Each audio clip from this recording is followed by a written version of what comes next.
During Holy Week before Easter, I had the privilege of providing the keynote address for a day-long retreat for University of Buffalo's fourth-year Methodist Week. And afterwards, I received a thank you note from one of the students that really meant a lot to me. It was from an atheist who was grateful that in my talk about the sacred, I had included comments specifically for those who do not believe in or experience God. And the note said that it was unusual to have speakers on this kind of topic be mindful of atheists and give voice to them. But here's the thing. I'm mindful that many people on Sunday morning feel no closer to God than an atheist does.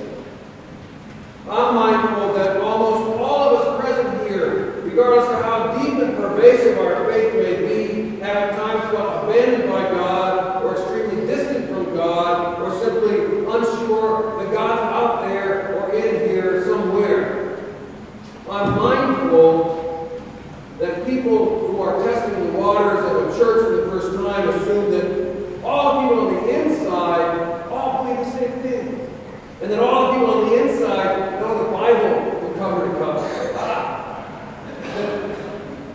That all the people on the inside understand all the arcane references and have some personal, first-hand encounter with God. I'm also mindful that none of that's true. Even in the most orthodox and theologically conservative congregations, there's an almost unimaginable diversity of faith and absence of faith.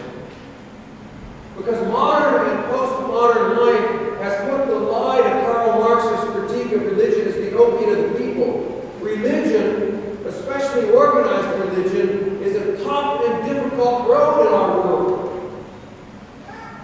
Just like marriage and lifelong covenant is an upstream hike against the currents of the culture, lively faith in God is not for the faint heart.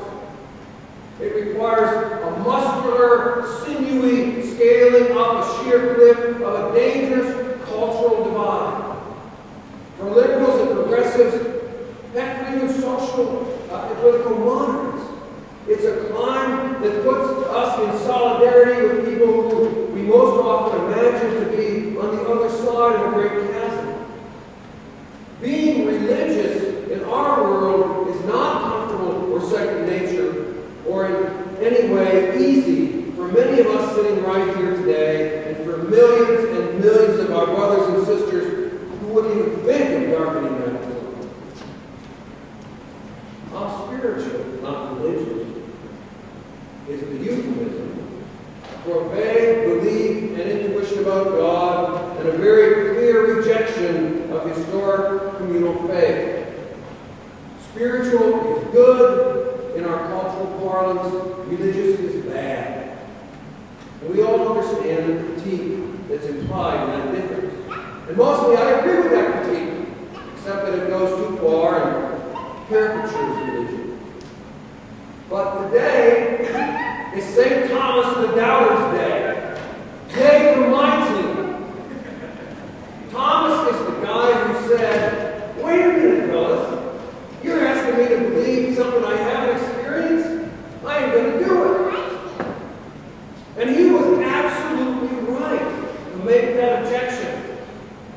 But through this bit of interpretive propaganda from John's Gospel that Sarah read, preachers and teachers of Christianity have ridiculed my buddy Thomas for centuries. What I want to say, what I think Thomas would say is, do not embrace, do not believe, do not invest yourself in that which you cannot experience. Do not believe, do not embrace, do not invest yourself in that which you cannot experience. Blind faith is a blind alley in which we put ourselves at risk. A leap of faith only makes sense if we can see the other side, for which we have a snowball's chance of reaching. So I say, you go, Thomas. Insist upon a personal participation in the narrative before you risk your life for the sake of the story. That's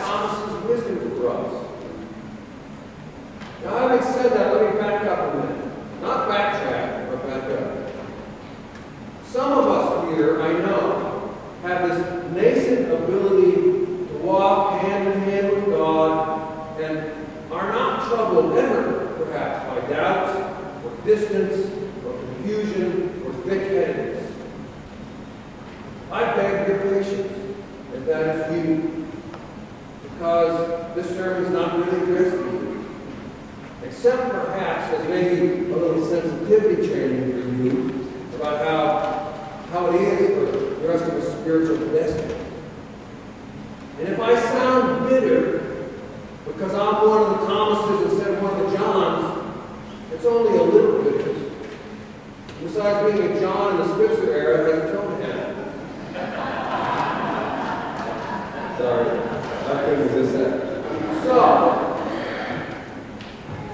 there are two things that I want to say to my brothers and sisters who share Thomas's insistence that we must experience something ourselves before we can put any faith into it. First, our notion of experience really has to get a lot bigger. Many of us, probably all of us on some level, have been deformed and mangled through a harsh indoctrination by rationalism. We have been taught that life and the universe operate under the dictatorship of reason, and that only that which we can replicate in the laboratory is trustworthy of the label truth. But we must learn to perceive and to apprehend through all of our senses, as well as through reason, through our imagination, through our emotions, as well as through our tactile senses. Leonardo da Vinci is a great example. We've all seen his drawings of a tank, a helicopter, a hang glider, numerous bridges and machines that he was able to imagine centuries before the technology and engineering existed to create them.